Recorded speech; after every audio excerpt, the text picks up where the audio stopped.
হচ্ছে ওর এক ভাবির বাসায় নিয়ে যায়। ও আমাকে একটু ইয়ে করে যে এইটা করার জন্য আর কি। আমি তখন ওকে সায় দিই না। আমি ওকে বলছি যে আমরা বিয়ের পর না হয় এটা করব, এখন না। সে আমাকে এক কথা দুই কথা বোঝাইল, তো এখানে আমাদের শারীরিক সম্পর্ক হয়।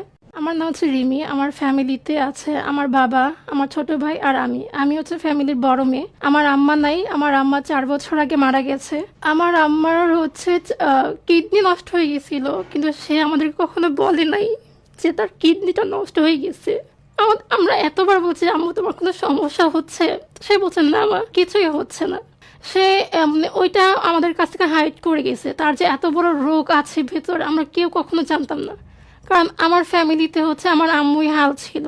যখন আমরা জানতে পারি ওনার কিডনি একটা নষ্ট হয়ে গেছে, তখন আমরা সবাই এতটা আপসেট হয়ে পড়ছে যে কি করব, ওনার জন্য আমরা কি করতে পারি। তারপর তখনও তো আমরা ডক্টরের কাছে চলে যাই যে আম্মুর অবস্থা খুবই খারাপ, সেদিনই মনে হয় আম্মু মারা যাবে, এরকমটা আমাদের কাছে মনে হয়েছে। তারপর ওনাকে হসপিটালে নেওয়া যাওয়ার পর কোনো আশা নাই, কারণ তার 2টা কিডনি নষ্ট হয়ে গেছে। তারপর হঠাৎ একদিন আম্মা আমাদেরকে ছেড়ে চলে যায়। এইভাবে 4টা বছর আম্মুকে ছাড়া আমরা আছি, আমার ছোট ভাইকে নিয়ে, আব্বুকে নিয়ে। খুব কষ্টের মধ্যে গেছে 4টা বছর আমাদের। হঠাৎ একদিন ফেসবুকে আমি একটা পিক পোস্ট করি। ওই পিক পোস্ট করার পর একটা ছেলে, সে আমার ছবি দেখার পর আমাকে মেসেজ করে। 3 থেকে 4 দিন পর যখন মেসেজটা দেখি, অনেকে তো ওরকমভাবে মেসেজ করে আমাকে। তারপর মেসেজটা দেখার পর আমি তাকে রিপ্লাই দিয়েছিলাম। তারপর ওর প্রোফাইল দেখার পর, ছবি দেখার পর আমার কাছে একটু ভালোই লাগছে। পরে কথা বললাম। তারপর হচ্ছে উনি হঠাৎ করে একদিন মেসেঞ্জারে কল দেয়। আমি কলটা আর রিসিভ করি না। ওনাকে বলছে যে আপনি মেসেজ করেন, আপনি কল দিয়েন না, কল দিলে সমস্যা হবে। উনি বলছে যে না, আমরা একটু কথা বলি, নাহলে বুঝবো কি আপনি ফেক মানুষ নাকি রিয়েল মানুষ, আমাকে বলছে। পরে বললাম যে ঠিক আছে, আপনি কল দেন। তারপর ঘন্টার পর ঘন্টা ওখানে কথা হয় তার সঙ্গে আমার। সে এক কথায় ফোন রাখছে না, যে আমার সঙ্গে কথা বলে নাকি তার ভালো লেগে গেছে এক কথায়। পরে ওনাকে বললাম যে থ্যাংক ইউ, এটা ভালো লাগারই স্বাভাবিক, এই বয়সে সবারই ভালো লাগে। তারপর হচ্ছে আমি ওনাকে বললাম যে ঠিক আছে, আমরা তো অনেকক্ষণ কথা বলেছি, আমরা না হয় আবার পরে কথা বলবো, এখন আর কথা বলতে চাচ্ছি না, আমি কাজ করব। এটা বলে আমি ফোনটা রেখে দিই। রাখার পর হচ্ছে উনি কন্টিনিউ আমাকে মেসেজ করে যাচ্ছে। তখন আমি খুব ব্যস্ত ছিলাম, আমি ওইভাবে ওনাকে সময় দিতে পারছিলাম না। তারপর রাতে ওনার সঙ্গে কথা হলো। ওনার নাম বলছে শোভন। সে বলেছে যে আমি থাকি গাজীপুর কোনাবাড়িতে আমবাগে। পরে আমাকে জিজ্ঞাসা করলো, আমি বললাম যে আমি পুরান ঢাকাতে থাকি। যখন আমার ফ্যামিলির কথা ওকে বলি যে আমার আম্মু নাই, সে একটু আপসেট হয়, অনেকক্ষণ চুপচাপ ছিল। তখন আমাকে আশা দেয় যে ঠিক আছে, আম্মু নাই তো কি হয়েছে, আমি তো আছি, আমার ফ্যামিলি তো আছে, আমার মা না হয় তোমার মা হলো। যখন সে কথাটা বল, তখন একটু ভরসা লাগে যে না, একজন বলছে যে তার মা আমার মা হয়, একটু ভালো লাগছিল তার কথাটা শুনে। তারপর অনেকক্ষণ কথা বললাম, ওদের ফ্যামিলি বিষয়ে জানলাম যে ফ্যামিলিতে কে কি করে। আর সে কিছুই করে না, সে অনার্স কমপ্লিট করে বসে আছে। তারপর হচ্ছে তার সঙ্গে আমার এইভাবে কথা কন্টিনিউ চলতে থাকে, দিনের পর দিন ভালোই যাচ্ছে। তারপরে একদিন হঠাৎ করে সে আমাকে একটা কথা বলে যে আমার না তোমাকে খুব ভালো লাগে, আমি তোমাকে ভালোবেসে ফেলছি, আমি তোমার বিয়ে করতে চাই। পরে বললাম যে ঠিক আছে, যখন বিয়ে করতে চান আপনি আপনার ফ্যামিলিকে জানান। সে বললো ঠিক আছে, এটা জানাবো পরে, কারণ আমি তো বেকার, তোমার ফ্যামিলিতে জিজ্ঞাসা করবো যে ছেলে কি করে। পরে বললো যে আমি আপাতত এখন বিয়ের কথাটা বাসায় বলবো না, আমরা না হয় রিলেশন করি, করার পর না হয় আমি কিছু একটা করে বাসায় জানাবো, জানানোর পর হচ্ছে আমরা বিয়ে করব। পরে আমি ওনাকে মুখের উপর বলছি যে না, আমি কোনো রিলেশনশিপে যাবো না, আপনার পছন্দ যেহেতু হয়েছে আপনি বাসায় জানান। ওনাকে আমি ডিরেক্টলি বলছি যে আমি প্রেম করে ইচ্ছুক না, কারণ প্রেমের মধ্যে অনেকেই বাটপারি করে, চিটারি করে, বেইমানি করে, সরাসরি জানাই তাকে আমি। উনি পরে বললো যে দেখো, সব মানুষ তো একরকম হয় না। আমাকে বিশ্বাস করার জন্য সব রকম চেষ্টা করলো, যে আমাকে কিভাবে বিশ্বাস করাবে, কিভাবে সবকিছু করাবে। আর যেহেতু আমার মা নাই, ওরকম যে বিশ্বাসটা যোগায় আর কি আমাকে। তারপর একটু ওর প্রতি বিশ্বাস হয় আমার। পর ভাবলাম যে ঠিক আছে, মানুষটাকে একটু সময় দিই, দেখি কি হয়। তারপর আমাদের ওইখান থেকে আমাদের রিলেশনশিপটা শুরু হয়। তখন সে আমাকে বলে দেখা করার কথা। পরে বললাম যে ঠিক আছে, দেখা করতেই পারি। পরে সে ঢাকাতে আসে, আমরা এক জায়গায় বসি। বসার পর আমরা কথাবার্তা বলি, দিনটা খুব ভালোই গেছে। অনেকক্ষণ ঘুরলাম তার সঙ্গে, ভালোই গেল দিনটা ওর সাথে আমার। চলে আসার পর সে আমাকে কন্টিনিউ ফোন দেয়, তুমি কি বাসায় পৌঁছেইছো, ঠিক মতন গেছো, রাস্তায় কিছু হয় নাই তো। আমি দেখলাম যে সে খুব কেয়ার করতেছে আমাকে, আমার কাছে একটা ভালো লাগছে এই তার কেয়ারটা। তারপর হচ্ছে আমাদের ঘন ঘন দেখা হয়। আমি মাঝে মাঝে গাজীপুর যেতাম তার সঙ্গে দেখা করার জন্য। পর গাজীপুর আমাকে অনেক ঘোরাতো। তার বাসাতেও গেছিলেন? না, তার বাসায় যাওয়া হয়নি। তারপর ওখানে যাওয়া আসা করতাম, ভালো দিন যেহেতু আমাদের সম্পর্ক তখন 7-8 মাস হয়ে গেছে। ঈদে আমরা দেখা করি, সাক্ষাৎ করি। ঈদের দিন সে আমাকে বলতেছে চলো আমরা একটু এক জায়গায় যাবো। পরে বললাম যে কোথায়? এক ভাবির বাসায় যাবো। আমাকে ভাবির বাসায় কেন? যাবো, চলো একটু ঘুরে আসি। নিয়ে যাওয়ার পর এখানে আমাদের মানে ও আমাকে একটু করে যে এইটা করার জন্য আর কি। আমি তখন ওকে সাই দিই না, আমি ওকে বলছি যে আমরা বিয়ের পর না হয় এটা করবো, এখন না, এখন তো এটা করা সম্ভব না। সে আমাকে এক কথা দুই কথা বোঝাইলো, দেখো আমি তো বিয়ে করব, তোমাকে বলছি তো, তোমাকে আমি বলছি আমি কয়েক মাস পরে বিয়ে করে ফেলবো। যাক, ওর কথা আমি বিশ্বাস করছি, বিশ্বাস করে হচ্ছে ওর সঙ্গে আমি শারীরিক সম্পর্কে লিপ্ত হওয়ার পর কন্টিনিউ এটা হয়। তার সঙ্গে আমি ঘনিষ্ঠভাবে মেলামেশা শুরু করি, কন্টিনিউ এটা যেদিনই দেখা হতো সেদিনই সে এই শারীরিক সম্পর্ক করতো আমার সঙ্গে। মানে একটা দিনও বাদ নাই, প্রতিদিনই দেখা হতো ধরতে গেলে ওর সাথে আমার, ওইভাবে ওর সঙ্গে আমার কন্টিনিউ চলে। তারপর হচ্ছে ও আমাকে ফোন দিয়ে বলে যে আমরা একটা বাসা নিই, আমরা হাজব্যান্ড ওয়াইফ পরিচয় দিয়ে বাসাটা নিব, ওইভাবেই থাকবো। ওইভাবে তো কেউ দিবে না, মানুষের সন্দেহ করতে পারে যে আদৌ আমরা হাজব্যান্ড ওয়াইফ কিনা।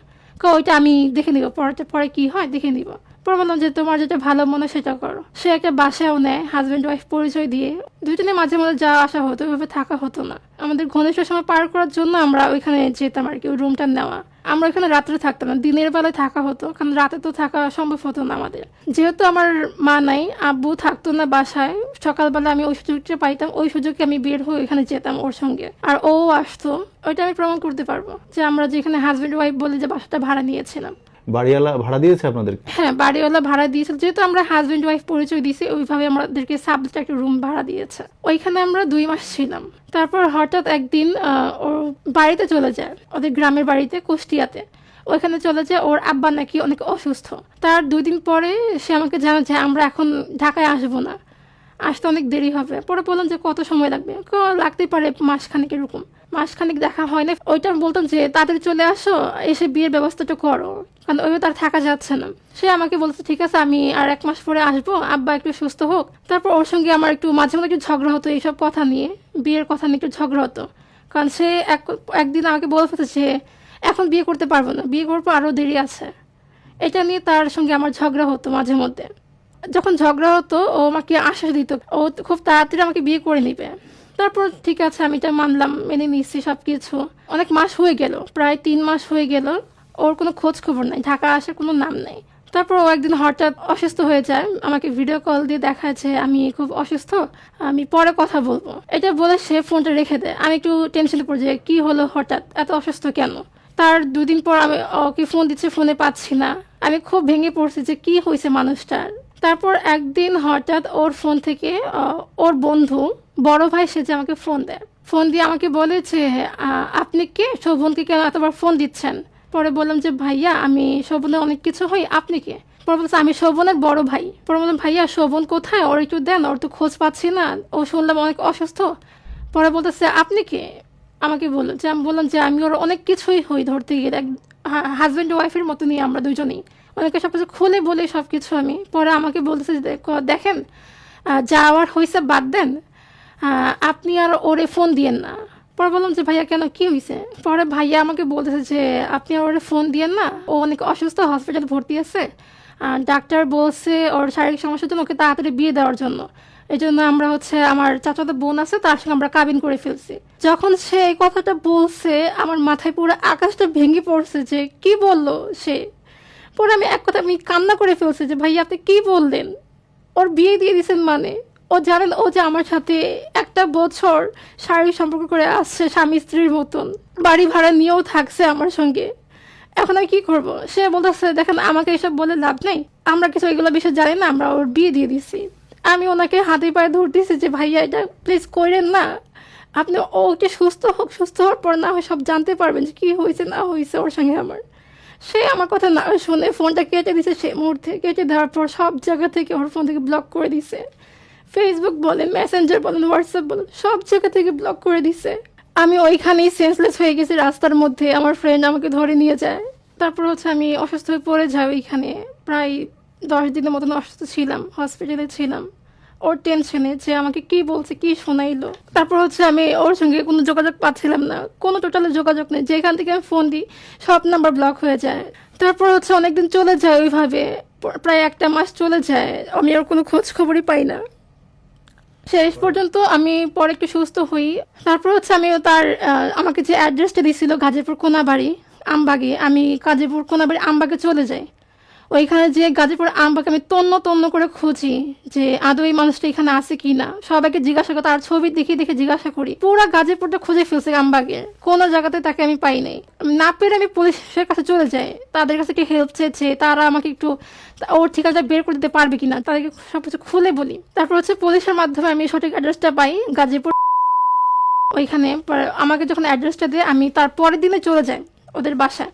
যে দেখি আমি আমার সাথে যা হয়েছে তার বিপরীত, সব উল্টা, সবকিছু উল্টা। সে গাজীপুরই আছে, গ্রামে যায়নি, কোনো গ্রামই যায়নি। সে আমাকে সবকিছু মিথ্যা কথা বলছে, একদম প্রথম দিন থেকে শুরু করে শেষ পর্যন্ত আমাকে মিথ্যা কথা বলে গেছে। তার নামটা পর্যন্ত মিথ্যা কথা বলছে আমাকে। তার নাম যে আমাকে শোভন বলছে, কিন্তু তার নাম শোভন না, তার নাম হচ্ছে শহীদুল। আমি সামনে যে দাঁড়াই, সে আমাকে দেখে অবাক হয়ে যায়, চমকে ওঠে আমাকে দেখে। আমি ওনাকে গিয়ে সালাম দিলাম, সালাম দেওয়ার পর জিজ্ঞাসা যে কেমন আছেন। সে চমকে বলেছে, তুমি এখানে, বাসা চিনলা কিভাবে? পরে বলছে বাসা চিনছে কিভাবে সেটা পরে না হয় বলবো। আমি ওনাকে বলছি যে আপনার বাসায় যাবো, বাসায় চলেন। পরে বলছে যে বাসায় যাওয়া যাবে না, বাসায় আমার বউ আছে। পরে বললাম যে তুমি আর মিথ্যা কথা বললো না, তুমি তো বিয়েই করো নাই, তোমার বাসায় বউ থাকে কিভাবে? পরে বলছে না, আমি বিয়ে করছি, বাসায় বউ আছে, বাসায় যাওয়া না, আর তুমি রাস্তায় কোনো সিক্রেট করো না, আমরা এক জায়গায় বসে কথা বলি। এক জায়গায় বসতে পারবো না, আমি বাসায় যাবো, বাসায় যেয়ে কথা বলবো সবার সঙ্গে। তারপর ওনার সঙ্গে আমি রাস্তায় কথা বলতে থাকি, আমি একটু সিক্রেট করি, বা আশেপাশে সবাই মানুষ জড়ো হয়ে যায়। রাস্তায় আমি চেলাচেলি করতেছি, অনেক মানুষ জমে গেছে। তারপর হুট করে ওর ভাই চলে আসে, পরে আমাকে বললো যে বাসায় আসো, বাসায় এসে কথা বলো। পরে বাসায় গেলাম, বাসায় ওর বড় বোন ছিল, বড় ভাই ছিল, দুলা ভাই ছিল। তার কি বউ ছিল? না, সে বিয়ে করে নাই, এটা আমাকে মিথ্যা ছিল, মিথ্যা বলছে।